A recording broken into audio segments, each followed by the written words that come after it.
যতক্ষণ পর্যন্ত বান্দা মাফ না করবে ততক্ষণ পর্যন্ত আল্লাহ তাআলা মাফ করবেন না। কিয়ামতের ময়দানে আল্লাহু আকবার, বান্দার হক যারা নষ্ট করছে বড় কঠিন হয়ে যাবে, জাহান্নামে বড় কঠিন হয়ে যাবে। রাসূলুল্লাহ সাল্লাল্লাহু আলাইহি ওয়াসাল্লাম হাদিসের মধ্যে আছে, একদিন সাহাবায়ে কিরামদেরকে নিয়ে বসে, আমি যেমন মাঝে মাঝে আপনাদেরকে নিয়ে বসি, ইমাম সাহেব মুসল্লিদেরকে বয়ান করেন, জুমার বয়ান, আবার বিভিন্ন সময় তালিম তারবিয়াতে বসে, তখন সাহাবায়ে কিরাম অর্থাৎ মুসল্লিরা বসে। নবী আলাইহিস সালাতু ওয়াস সালাম একদিন এরকম বৈশা সাহাবায়ে কিরামদেরকে নসিহত করতেছেন।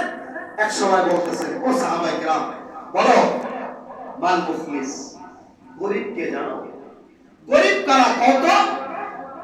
সাহাবায়ে কিরাম রাদিয়াল্লাহু তাআলা আজমাইন বলেন, ইয়া রাসূলুল্লাহ, গরীব বলতে তো আমরা তাদেরকে বুঝি যারা সমাজের মধ্যে ঘর নাই, বাড়ি নাই, ভালো ইনকাম নাই, টাকা পয়সা নাই, দোকানপাট নাই, চাকরি নাই, মানে নুন আনতে পান্তা ফুরায়, অর্থাৎ গরীব একজন মানুষ, তাদেরকে আমরা বলি মুফলিস, গরীব।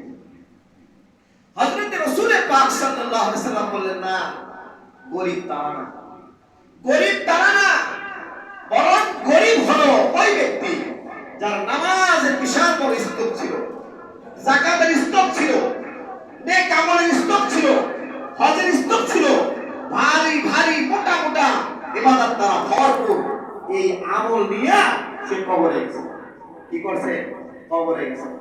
কিন্তু হাসরের ময়দানে ওঠার পরে যখন তার ফয়সালা জান্নাতে যাও, নেক আমল তো জান্নাতের দিকে যাও, যখন যাইতে চাইবে জান্নাতের দিকে, দুনিয়ার মধ্যে বান্দার হক নষ্ট করছিলাম, তারা আল্লাহর কাছে মামলা দায়ের করছে।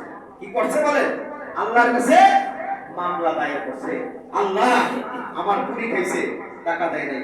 আল্লাহ আমার সেলুনে মোষ কাটছে, পয়সা দেয় নাই। আল্লাহ আমার মাছ কিনছে, টাকা দেয় নাই। আল্লাহ আমার মুদির দোকানে পাটি খাইছে, পয়সা দেয় নাই। আল্লাহ আমার চা খাইছিল, আমারে ঠকাইছে। এরকম ভাবে বিভিন্ন মানুষ আপনার বিরুদ্ধে মামলা দিয়ে রাখছে। আল্লাহ কি করে রাখছে? মামলা দিয়ে রাখছে। কারণ আপনার সাথে সে পারতেছে না, আপনার ক্ষমতা আছে তার নাই, আপনার শক্তি আছে তার নাই, আপনার দাপট আছে তার নাই। কথা বললে আপনি ইট দিয়া চালাইবেন, কথা বললে আপনি পাথর মারা শেষ করে দিবেন, কথা বললে আপনার গলা কেটে ফেলবেন, কথা বললে আপনার মেয়েকে দর্শন করবেন, কথা বললে বিবিকে স্বামীর সামনে উলঙ্গ করে জিনা করবেন, ব্যভিচার করবেন। এরকম ভাবে অন্যায় অপরাধ, এটা প্রতিবাদ করলে আপনার উপরে জুলুম, আপনার উপরে নির্যাতন, ঘর ছাড়া, বাড়ি ছাড়া, সমাজ ছাড়া, এমনকি দুনিয়া ছাড়া করে আপনাকে দিচ্ছে। অর্থাৎ আপনি হক কথা কেন বললেন, সঠিক কথা কেন বললেন, ইমাম সাহেব ভালো কথা বললে মিম্বার থেকে নামার পরে চাকরি বাদ হয়ে যাবে, মসজিদ থেকে তাড়াই দিবে, মুসল্লিরা হত্যা করবে, তাকে আক্রমণ করবে, এই ধরনের অবস্থা। ঠিক না বেঠিক?